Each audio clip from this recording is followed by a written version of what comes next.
গরুর যে কাটে ভাইজান, তো চামড়া দিয়ে যে বেল জুতা হয়, বেল সমস্ত জিনিস তো যাবতীয় চামড়া স্যান্ডেল হচ্ছে তো, স্যান্ডেল। কথা তো এইটাই, এগুলো শুধুমাত্র কিছু মানুষের আয়কে ওয়াশ করার জন্য এইসব কথাবার্তারা বলে বেড়াচ্ছে। নাই গরুর সেই চামড়া দিয়ে তো চামড়া জুতো হচ্ছে, বেল্ট হচ্ছে, হাড় দিয়ে কাকুরি ধরছে।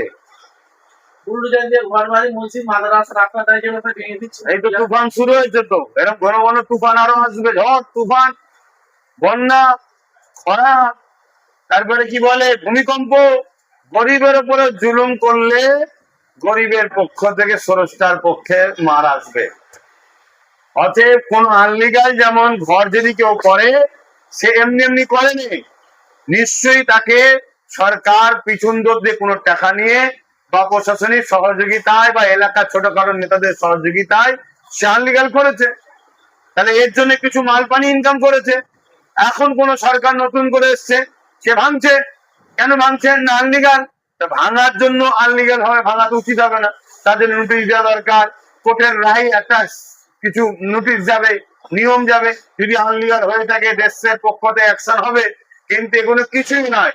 আজকে আনলিগাল নামে ভাঙবে, কালকে ওখানে দেখবেন আবার গজাবে, আবার এরা কিছু ইনকাম করবে। এসব গরিব মারার ফল, টাকা পয়সা ইনকাম করার ফল। তৃণমূলের 84টা না 88টা মানে বিধায়ক এমএলএ, ওই এখনো বিধায়ক নওশাদ সিদ্দিকী ভাই ওখানে পৌঁছানো, মাত্র একটা এমএলএ বিধায়ক নওশাদ সিদ্দিকী।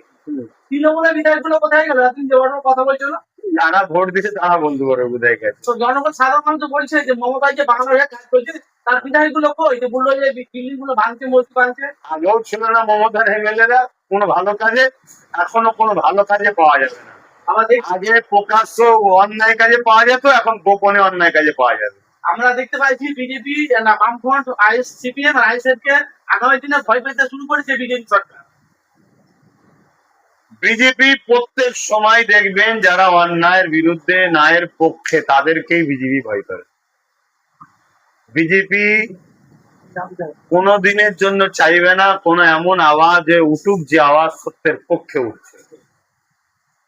মমতা সরকারকে বিজেপি ছাড়া আলাদাভাবে দেখে লাভ নেই, দুটো একই টাকা রিপিট উচিত। ভাইজান আমি গতকাল দেখছিলাম আমার নওশাদ ভাইজান ভাঙড়ের বিধায়ক, কোন বিধায়ক যায়নি, উনি একা গেছেন, গিয়ে একটা বাইকের উপরে দাঁড়িয়ে বক্তব্য দিচ্ছেন।